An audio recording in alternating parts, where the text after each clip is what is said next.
ሰላም ጤና ይስጥልን ተመልካቾቻችን እንደምንላችኋል። ከናሁ ቴሌቪዥን ለዕለተ ቅዳሜ ግንቦት 23 ቀን 2017 ዓ.ም የምሽት ዜናዎችን ወደ እናንተ የምናደርስበት ጊዜው አሁን ነው።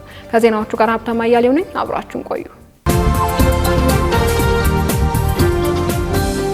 አርዕስተ ዜና። ኢትዮጵያና የዓለም አቀፉ የገንዘብ ድርጅት IMF ባለሙያዎች በተራዘመ የብድር አቅርቦት ሶስተኛ ግምገማ ላይ ከስምምነት መድረሳቸው ተገለጸ።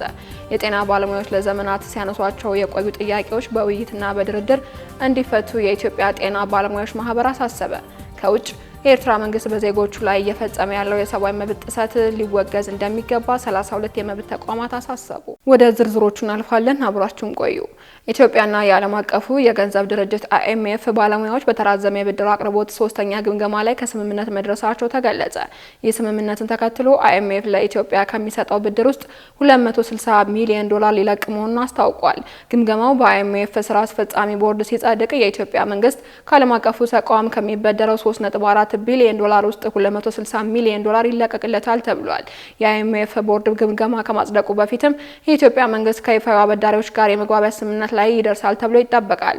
ይህንን አርብ ግንቦት 22 ቀን 2017 ዓ.ም ይፋ ያደረጉት ከሁለት ወር ግምገማ በፊት ወደ አዲስ አበባ መጥቶ የነበረው የIMF ባለሙያዎች ቡድን የመሩት አልቫሮ ፕሪስ ናቸው። መቀመጫውን በዋሽንግተን ዲሲ ያደረገው ዓለም አቀፉ የገንዘብ ድርጅት ለኢትዮጵያ መንግስት $3.4 ቢሊዮን የሚያበድርበት መርሃ ግብር ተግባራዊ የሆነው ባለፈው ሐምሌ 2016 እንደነበር ይታወሳል። የብድር ስምምነቱ በገበያ በሚወሰነው የውጭ ምንዛሬ ግብይት ስርዓት መሸጋገርን ጨምሮ 5 ቁልፍ የኢኮኖሚ ፖሊሲ ለውጦችን ያካተተ መሆኑም ይታወሳል። በዚህ ስምምነት መሰረት የኢትዮጵያ የውጭ ምንዛሬ ግብይት ከሐምሌ 22 ቀን 2016 ዓ.ም ጀምሮ በባንኮችና በደንበኞቻቸው እንዲወሰን ሲደረግ IMF $1 ቢሊዮን ለመንግስት ተለቋል። የዓለም አቀፉ የገንዘብ ድርጅት ስራ አስፈጻሚ ቦርድ በስምምነቱ የተካተቱ የኢኮኖሚ ፖሊሲዎች አተገባበር ላይ የተደረገው የመጀመሪያው ግምገማ ያጸደቀው ባለፈው ጥቅምት ወር መጀመሪያ ላይ እንደነበርም ይታወሳል። የኢትዮጵያ ሀገራዊ ምክክር ኮሚሽን ከ1700 በላይ ፌዴራል ተቋማትና ማህበራት አጀንዳዎችን መሰነዱን አስታወቀ።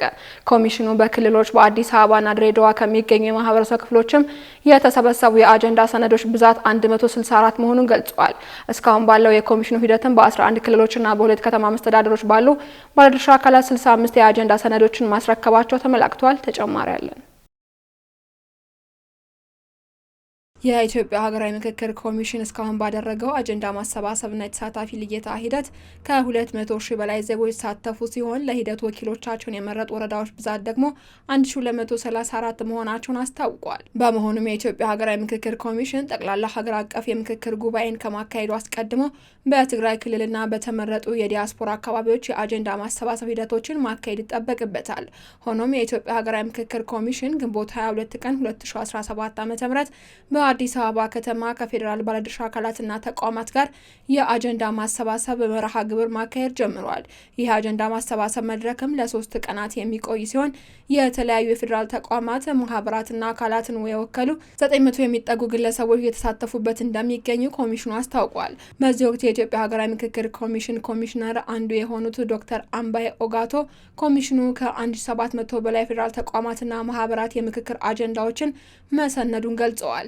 እስከ ዛሬ ድረስ ባለው የሀገራዊ ምክክር ሂደትም ከ200,000 በላይ ሰዎች መሳተፋቸው የጠቆሙት ዶክተር አምባይ ኮሚሽኑ ከፌዴራል ባለድርሻ አካላትና ተቋማት ከ1746 በላይ የሚሆኑ የምክክር አጀንዳዎችን መሰነዱንም ኮሚሽነሩ አስታውቀዋል። በክልሎች በአዲስ አበባና ድሬዳዋ ከሚገኙ የማህበረሰብ ክፍሎች የተሰበሰቡ የአጀንዳ ሰነዶች ብዛትም 164 መሆኑን ኮሚሽነሩ አስረድተዋል። ዛሬም ቀጥሎ በኋላው በፌዴራል ደረጃ በሚካሄደው በዚህ የምክክር ሂደት ከሚሳተፉት መካከል ከፍተኛውን ቁጥር የያዙት ተጽዕኖ ፈጣሪ የተባሉ ግለሰቦች ናቸው ተብሏል። በኮሚሽኑ ግብዣ በምክክር አጀንዳ ልየታ ላይ የተሳተፉ የሚገኙት የእነዚህ ግለሰቦች ብዛት 220 እንደሆነም የኮሚሽኑ መረጃ ያመላክታል። በተጨማሪም የሃይማኖት እንዲሁም የሲቪልና የዲሞክራሲ ተቋማት ከመንግስት ተወካዮች እኩል 160 ተሳታፊዎችን ወክለዋል። በፌዴራል ደረጃ ያሉ ማህበራትና ተቋማትን በ113 ግለሰቦች ሲወከሉ የመገናኛ ብዙሃን ድርጅቶችና ማህበራት 96 ግለሰቦችን በምክክሩ ላይ አሳትፈዋል። እንዲሁም ከሀገር አቀፍና ከክልል የፖለቲካ ፓርቲዎች እንዲሁም ከፖለቲካ ፓርቲዎች የጋራ መድረክ የተውጣጣው በአጀንዳ ማሰባሰብ ሂደት እየተሳተፉ ያሉ ፖለቲከኞች 85 መሆናቸውም ተገልጿል።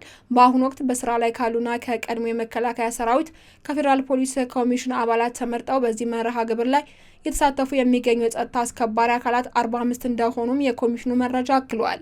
እነዚህ ተሳታፊዎች በየመጡበት ተቋም ስር በመሆን ባመጧቸው አጀንዳዎች ላይ ትላንት ከሰዓት ምክክር ያደረጉ ሲሆን ተሳታፊዎቹ በዛሬው ዕለትም በ7 ቡድኖች በመከፈል አጀንዳዎቻቸውን አደራጅተው ለፌዴራል ባለድርሻ አካላት አጀንዳ አሰባሳቢ ጉባኤ አቅርበዋል። በመሆኑ በ11 ክልሎችና በሁለቱ የከተማ አስተዳደሮች ካሉ ባለድርሻ አካላት 65 የአጀንዳ ሰነዶችን ለሀገራዊ ምክክር ኮሚሽን ማስረከባቸውንም ኮሚሽነሩ ገልጸዋል። ኮሚሽኑ 13 የክልልና የከተማ አስተዳደር የተጠቃለሉ የአጀንዳ ሰነዶችን ለምክክር መሰብሰቡንም ኮሚሽነሩ አስታውቀዋል።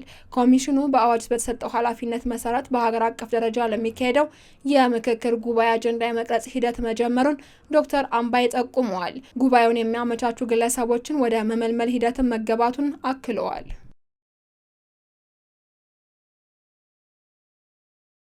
የጤና ባለሙያዎች ለዘመናት ሲያነሷቸው የቆዩ ጥያቄዎች በውይይትና በድርድር እንዲፈቱ የኢትዮጵያ ጤና ባለሙያዎች ማህበር አሳሰበ።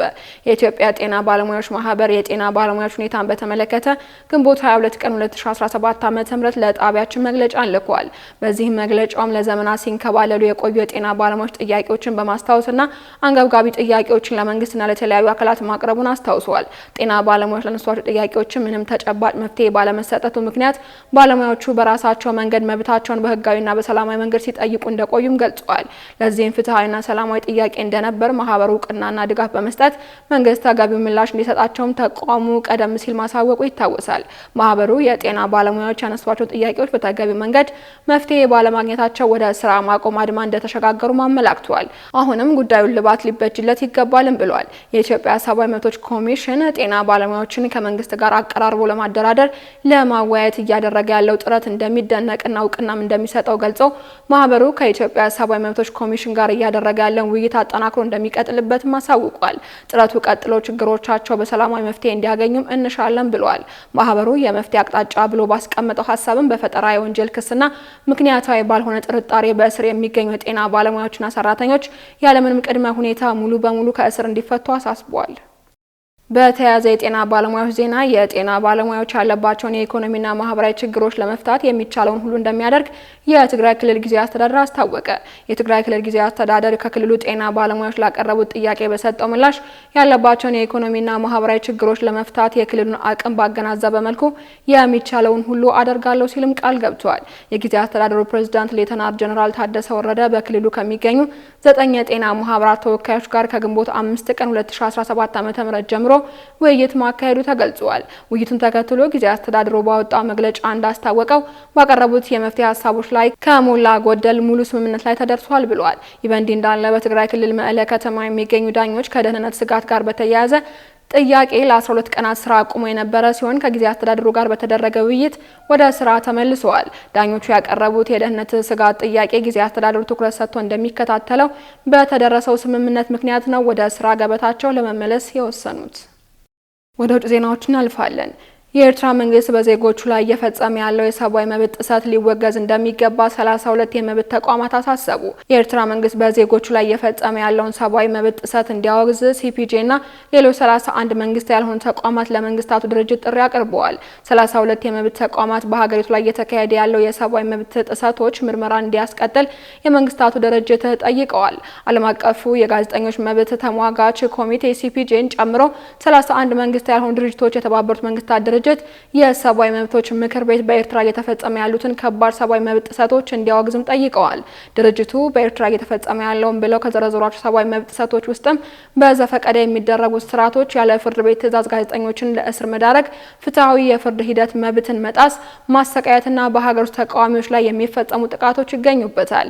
የኤርትራ የሰብአዊ መብቶች እንዲመረመር የተቋቋመው ኮሚቴ የኤርትራን የሰብአዊ መብቶች እንዲመረመር የተቋቋመው ኮሚቴ በቀጣዩ ሐምሌ ወር የስራ ጊዜው እንደሚጠናቀቅ የጠቆሙት ድርጅቶቹ ምክር ቤቱ በመጪው ሰኔ ወር ላይ በሚያደርገው ስብሰባ የኮሚቴውን የስራ ጊዜ እንዲያራዝም ጠይቀዋል። ሲፒጄ በጎርጎሮሳውያኑ ታህሳስ 1 2024 ባወጣው የቅርብ ጊዜ ዓመታዊ ዓለም አቀፍ የጋዜጠኞች እስር ጥናት መሰረት ኤርትራ ከሰሃራ በታች ካሉ የአፍሪካ ሀገራት የጋዜጠኞች እስር ቤት ሆና መቀጠሏን የጠቆመ ሲሆን 16 ጋዜጠኞች ያለ ክስ ወይንም ያለ ፍርድ ታስረው እንደሚገኙ አመላክቶ ነበር። ከዚህ ውስጥም 13ቱ ከ1993 ዓ.ም ጀምሮ በእስር ላይ የሚገኙ ናቸው ተብሏል። አሜሪካ ቦይንግ ላይ የተከፈተው የወንጀል ክስ እንዲዘጋ ጠየቀች። የሀገሪቱ የፍትህ ሚኒስቴር በኢትዮጵያና ኢንዶኔዥያ ለ334 ሰዎች ሞት ምክንያት ከሆነው የማክስ 8 አውሮፕላን መከስከስ ጋር ተያይዞ በግዙፉ የአሜሪካ ኩባንያ ላይ የቀረበው የማጭበርበር ወንጀል ክስ እንዲዘጋ ጠይቋል። በትላንትናው ዕለት ቀርቧል የተባለው ጥያቄም የአውሮፕላን አምራቹ የፌዴራል አቪዬሽን ባለስልጣን የሚያካሂዱት ምርምር በማደናቀፍ ከቀረቡበት ክስ ለማምለጥ ስምምነት ላይ መድረሱን ተከትሎ የመጣ ነው ተብሏል። ቦይንግ ክሱን ለማዘናጋት ለተጎጆ ቤተሰቦችም የሚሰጠውን ተጨማሪ 445 ሚሊዮን ዶላር ጨምሮ በአጠቃላይ ከ1.1 ቢሊዮን ዶላር በላይ ለመክፈል መስማማቱን የአሜሪካ ሚዲያዎች ዘግበዋል። በአደጋው ቤተሰቦቻቸውን ያጡ ግለሰቦች በበኩላቸው የአሜሪካ መንግስት ስምምነቱን እውነተኛ ተጠያቂነትን ያመጣል በማለቱ ማዘናቸውን ገልጸው በስምምነቱ ምክንያት ተጠያቂነት አይኖርም ብለዋል። ቦይንግ ሰራሹ ማክስ 737 አውሮፕላኖች በጥቅምት 2011 ዓ.ም በኢንዶኔዥያ እንዲሁም በተመሳሳይ ዓመት መጋቢት ወር አዲስ አበባ አቅራቢያ መከስከሳቸው የሚታወስ ነው።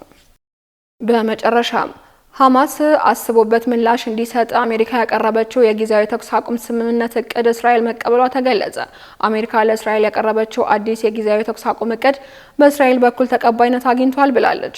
የፕሬዝዳንት ዶናልድ ትራምፕ ልዩ መልእክተኛ በዚህ ሳምንት መጀመሪያ ላይ እንደገለጹት በሐማስና እስራኤል መጠነኛ ስምምነቶች ተፈጥረው የታገቱ ሰዎች ወደ ቤታቸው ሊመለሱ እንደሚችሉ ተስፋ አለኝ ማለታቸውን አሶሲኤትድ ፕሬስ ዘግቧል። ይህንን ተከትሎ የዋይት ሀውስ ፕሬስ ሴክሬታሪያት ካሮን ሊቪት ለጋዜጠኞች እንዳሉት እስራኤል አዲሱን የጊዜያዊ የተኩስ አቁም እቅድ ተቀብላለች ብለዋል።